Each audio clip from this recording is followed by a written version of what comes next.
जय हिंद, नमस्कार प्यारे साथियों। मैं सूरज कुमार स्वागत करता हूं आपके अपने परिवार सूरज स्मार्ट स्टडी एजुकेशन में। तो आज की इस वीडियो में हम देखने वाले हैं साथियों, प्राग ऐतिहासिक काल से टॉप 40 प्रश्न। तो वीडियो को बिना स्किप किए अंत तक बने रहिए। तो चलिए वीडियो को शुरू करते हैं। उससे पहले कि साथियों, यदि आप इससे पहले वाली वीडियो नहीं देखे हैं तो वीडियो को डिस्क्रिप्शन में लिंक दे दिया गया है और प्लेलिस्ट भी बना दिया गया है, जाकर देख सकते हैं। तो साथियों, इस वीडियो को पीडीएफ भी लेना चाहते हैं तो हमारे टेलीग्राम चैनल को ज्वाइन कर सकते हैं। टेलीग्राम चैनल नेम है सूरज सर ब्रौली पीडीएफ। तो चलिए वीडियो को शुरू करते हैं हम पहले प्रश्नों से।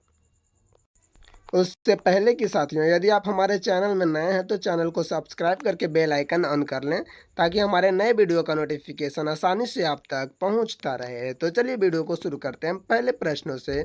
हमारा पहला प्रश्न कहता है साथियों, क्वेश्चन नंबर 1 कहता है, निम्नलिखित में से किसे मानव की आदि जन्म स्थली माना जाता है? तो हमारा सही उत्तर हो जाएगा साथियों ऑप्शन नंबर सी, अफ्रीका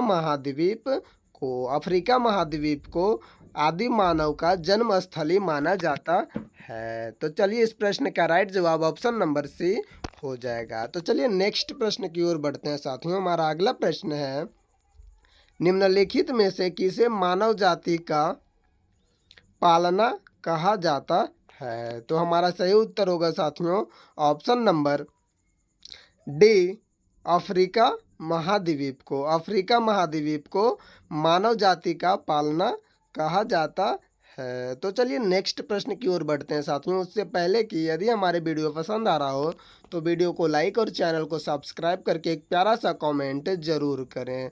साथ में वीडियो को शेयर भी कर सकते हैं अपने अपने दोस्तों के साथ। तो चलिए नेक्स्ट प्रश्न देखते हैं। क्वेश्चन नंबर 3 कहता है,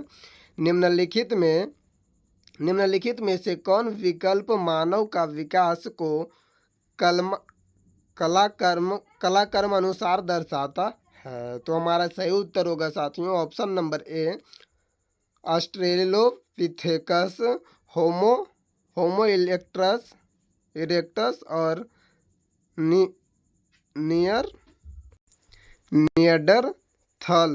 नियंडरथाल और क्रो-मैग्नन।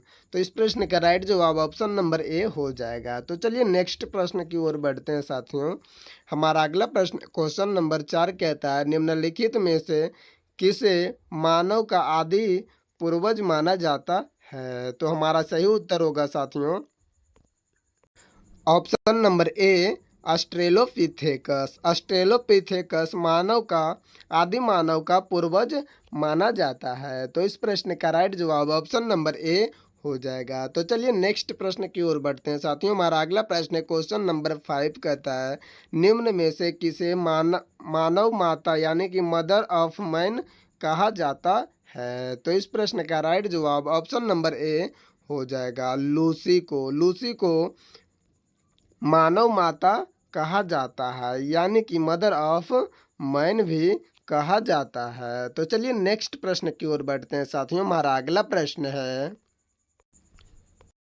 क्वेश्चन नंबर 6 कहता है, सबसे पहले का मानव सादृश्य प्राणी जो प्राज्ञ मानव यानी कि होमो सेपियंस से प्रजातीय रूप से भिन्न था, उसे सामान्यतः जाना जाता है। तो इस प्रश्न का राइट जवाब ऑप्शन नंबर बी हो जाएगा, पिथेकैंथ्रोपस के रूप में जाना जाता है। तो इस प्रश्न का राइट जवाब ऑप्शन नंबर बी हो जाएगा। तो चलिए नेक्स्ट प्रश्न की ओर देखते हैं साथियों। हमारा अगला प्रश्न है, भारत के किस क्षेत्र में सर्वप्रथम मनुष्य संबंधित पुरातात्विक प्रमाण मिले हैं? तो हमारा सही उत्तर होगा साथियों ऑप्शन नंबर बी, नर्मदा घाटी से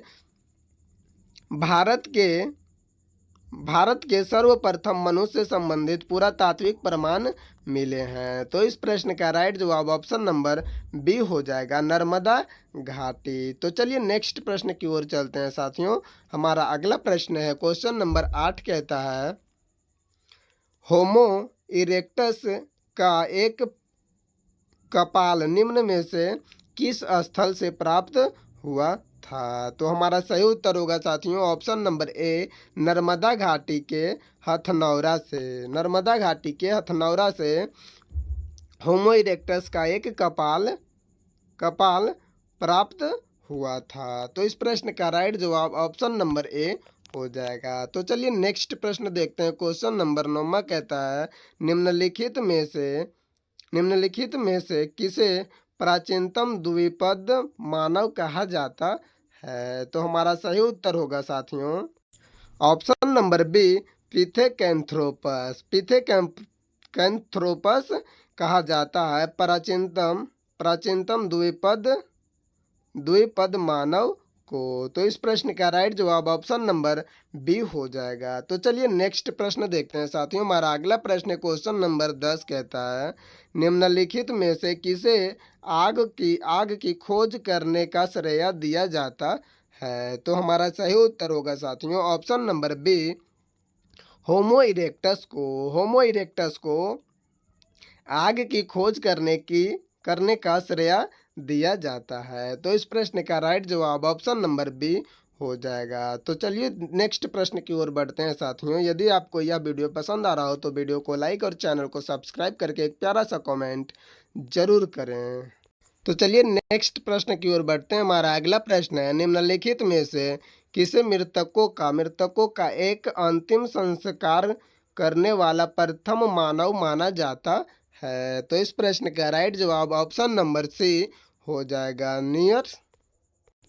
नियंडरथाल को मृतकों का अंतिम संस्कार करने वाला प्रथम मानव माना जाता है। तो इस प्रश्न का राइट जवाब ऑप्शन नंबर सी हो जाएगा। तो चलिए नेक्स्ट प्रश्न देखते हैं साथियों। हमारा अगला प्रश्न क्वेश्चन नंबर 12 कहता है आधुनिक मानव के हाल का पूर्वज है। तो हमारा सही उत्तर होगा ऑप्शन नंबर डी, क्रो मनुष्य को आधुनिक मानव के हाल का पूर्वज कहा जाता है। तो इस प्रश्न का राइट जवाब ऑप्शन नंबर डी हो जाएगा। तो चलिए नेक्स्ट प्रश्न देखते हैं साथियों। क्वेश्चन नंबर 13 कहता है निम्न में कौन सा नवीनतम समझा जाता है। तो इस प्रश्न का भी राइट जवाब ऑप्शन नंबर डी हो जाएगा साथियों क्रो मैग्नन मानव नवीनतम समझा जाता है। तो चलिए नेक्स्ट प्रश्न देखते हैं साथियों। क्वेश्चन नंबर 14 कहता है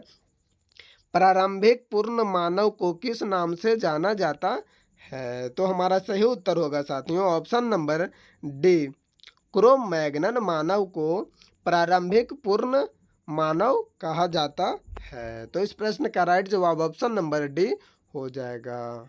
तो चलिए नेक्स्ट प्रश्न की ओर बढ़ते हैं साथियों। हमारा अगला प्रश्न है क्वेश्चन नंबर 15 कहता है आधुनिक मानव को वैज्ञानिक भाषा में कहा जाता है। तो हमारा सही उत्तर होगा साथियों option number D, Homo sapiens आधुनिक मानव को वैज्ञानिक भाषा में कहा जाता है। तो चलिए नेक्स्ट प्रश्न की ओर बढ़ते हैं साथियों। क्वेश्चन नंबर 16 कहता है किस स्थल पर प्रथम भारतीय पूरा पाषाण कलाकृति की खोज हुई थी। तो हमारा सही उत्तर होगा साथियों ऑप्शन नंबर सी, पल्लवरम में प्रथम भारतीय पूरा पाषाण कलाकृति की खोज हुई थी। तो इस प्रश्न का राइट जवाब ऑप्शन नंबर सी हो जाएगा। तो चलिए नेक्स्ट प्रश्न की ओर बढ़ते हैं साथियों। हमारा अगला प्रश्न है क्वेश्चन नंबर 17 कहता है भारत में सर्वप्रथम पूरा पाषाण कालीन उपकरण रॉबर्ट ब्रूस फूट को कब मिला था। तो इस प्रश्न का राइट जवाब ऑप्शन नंबर बी हो जाएगा 1863 ईस्वी में। 1863 ईस्वी में भारत के सर्वप्रथम पूरा पाषाण कालीन उपकरण रॉबर्ट ब्रूस फूट को मिला था 1863 ईस्वी में। इस प्रश्न का राइट जवाब ऑप्शन नंबर बी हो जाएगा। तो चलिए नेक्स्ट प्रश्न देखते हैं साथियों। क्वेश्चन नंबर 18 कहता है रॉबर्ट ब्रूस फूट जिन्होंने भारत में पूर्व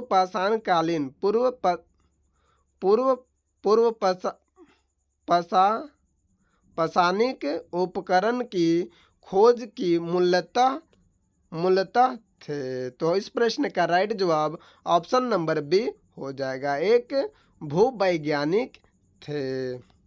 रॉबर्ट ब्रूसफोर्ड भूवैज्ञानिक थे। तो इस प्रश्न का राइट जवाब ऑप्शन नंबर बी हो जाएगा साथियों। तो चलिए नेक्स्ट प्रश्न देखते हैं। क्वेश्चन नंबर 19 कहता है, निम्नलिखित में से किसे भारत में प्रागैतिहासिक पुरातत्व का जनक कहा जाता है। तो इस प्रश्न का राइट जवाब ऑप्शन नंबर डी हो जाएगा, रॉबर्ट ब्रूसफोर्ड को साथियों प्रागैतिहासिक पुरातत्व का जनक कहा जाता है। तो चलिए नेक्स्ट प्रश्नों की ओर चलते हैं साथियों। यदि वीडियो पसंद आ रहा हो तो वीडियो को लाइक और चैनल को सब्सक्राइब करके एक प्यारा सा कमेंट करना ना भूलें साथियों, उससे कि मोटिवेशन मिलता है। हमारा अगला प्रश्न है, क्वेश्चन नंबर 20 कहता है, भारत के प्रागैतिहासिक मानव का प्राचीनतम जीवाश्म निम्नलिखित में से किस स्थल से मिला है। तो इस प्रश्न का राइट जवाब ऑप्शन नंबर बी हो जाएगा, हथनौरा से प्रागैतिहासिक मानव का प्राचीनतम जीवाश्म मिला है। तो इस प्रश्न का राइट जवाब ऑप्शन नंबर बी हो जाएगा। तो नेक्स्ट प्रश्न की ओर चलते हैं साथियों। हमारा अगला प्रश्न है, पूरा पाषाण कालीन मानव का जीवन पूर्णतः खाली स्थान था। तो इस प्रश्न का राइट जवाब ऑप्शन नंबर बी हो जाएगा, प्राकृतिक था। पूरा पाषाण कालीन मानव का जीवन पूर्णतः प्राकृतिक था। तो चलिए नेक्स्ट प्रश्न की ओर चलते हैं साथियों। हमारा अगला प्रश्न है, क्वेश्चन नंबर 22 कहता है, पूरा पाषाण कालीन मानव का मुख्य धंधा था। तो इस प्रश्न का राइट जवाब ऑप्शन नंबर डी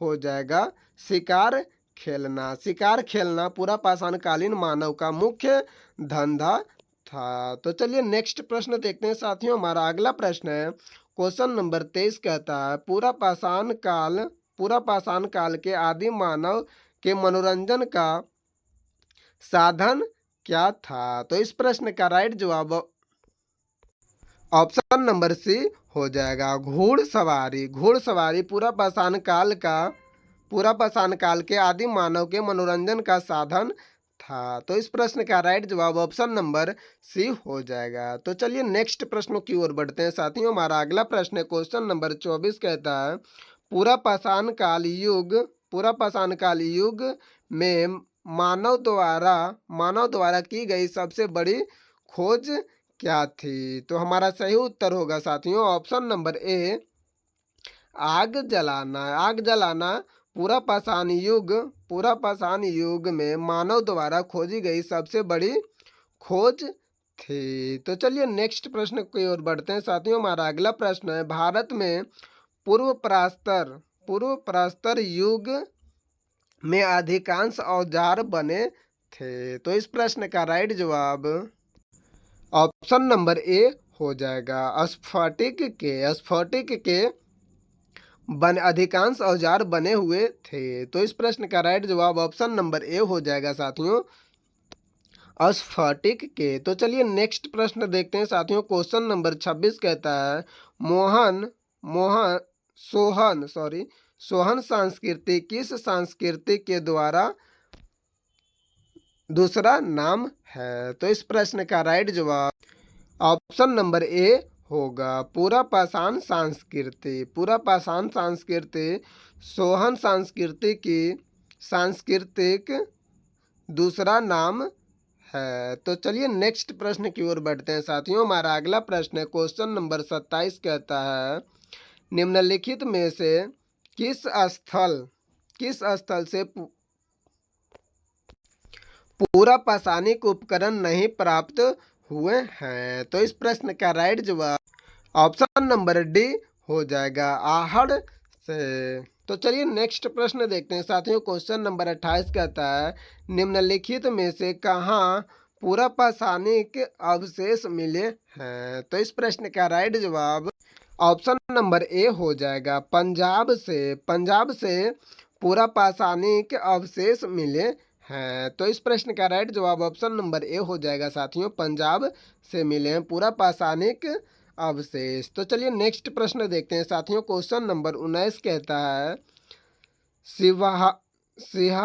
वल सिहावल एक पूरा स्थल है। तो इस प्रश्न का राइट जवाब ऑप्शन नंबर ए हो जाएगा। निम्न पूरा पाषाण सांस्कृतिक का सिनवाहल एक पूरा स्थल है।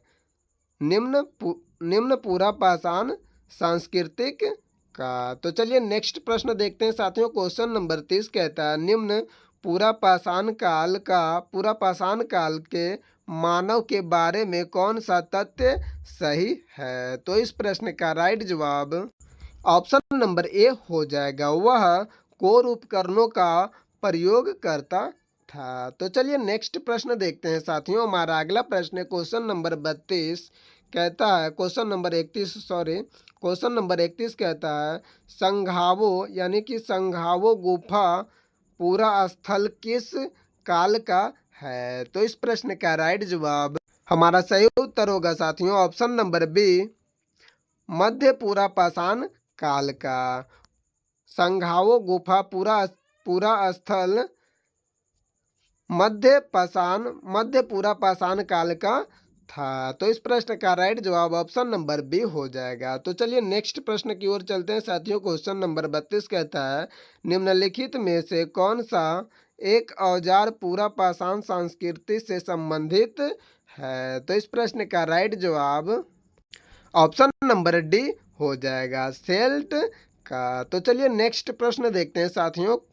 क्वेश्चन नंबर 32 कहता है क्वेश्चन नंबर 33 कहता है क्वेश्चन नंबर 33 उच्च पूरा पाषाण युगीन हड्डी का बनी मात्र देवी की प्रतिमा कहाँ से प्राप्त हुई है। तो इस प्रश्न का राइट जवाब ऑप्शन नंबर सी हो जाएगा वेलन घाटी जो कि उत्तर प्रदेश में पड़ता था। तो चलिए नेक्स्ट प्रश्न की ओर देखते हैं साथियों। हमारा अगला प्रश्न है क्वेश्चन नंबर 34 कहता है निम्न में से किसे फलक संस्कृति कहा जाता था। तो इस प्रश्न का राइट जवाब ऑप्शन नंबर सी हो जाएगा उच्च पाषाण कालीन संस्कृति कहा जाता था। तो चलिए नेक्स्ट प्रश्नों की ओर बढ़ते हैं साथियों। क्वेश्चन नंबर 35 कहता है निम्नलिखित में से किस प्रागैतिहासिक पूरा स्थल से शुतुरमुर्ग के अंडे कवक मिले थे। तो इस प्रश्न का राइट जवाब ऑप्शन नंबर ए हो जाएगा पटेन से प्रागैतिहासिक पूरा स्थल से शुतुरमुर्ग के अंडे कवक मिले थे। तो इस प्रश्न का राइट जवाब ऑप्शन नंबर ए हो जाएगा। तो चलिए नेक्स्ट प्रश्न देखते हैं साथियों। क्वेश्चन नंबर 36 कहता है आंध्र प्रदेश क्या है। आंध्र प्रदेश का मूलतः क्या है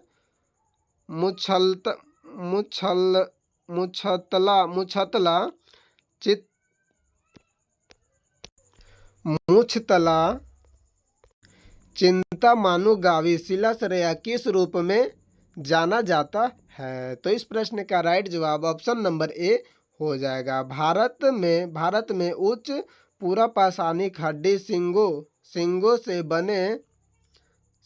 बने उपकरणों के सर्वाधिक समृद्धि प्राप्त स्थल के रूप में। तो इस प्रश्न का राइट जवाब ऑप्शन नंबर ए हो जाएगा। तो चलिए नेक्स्ट प्रश्नों की ओर बढ़ते हैं साथियों। हमारा अगला प्रश्न है क्वेश्चन नंबर 36 कहता है नीचे दी गई संस्कृतियों का एक सही कलानुक्रम कौन सा है। तो इस प्रश्न का राइट जवाब ऑप्शन नंबर ए हो जाएगा एबे विलियस एस यूलियस और मुस्तिरियन और मेगड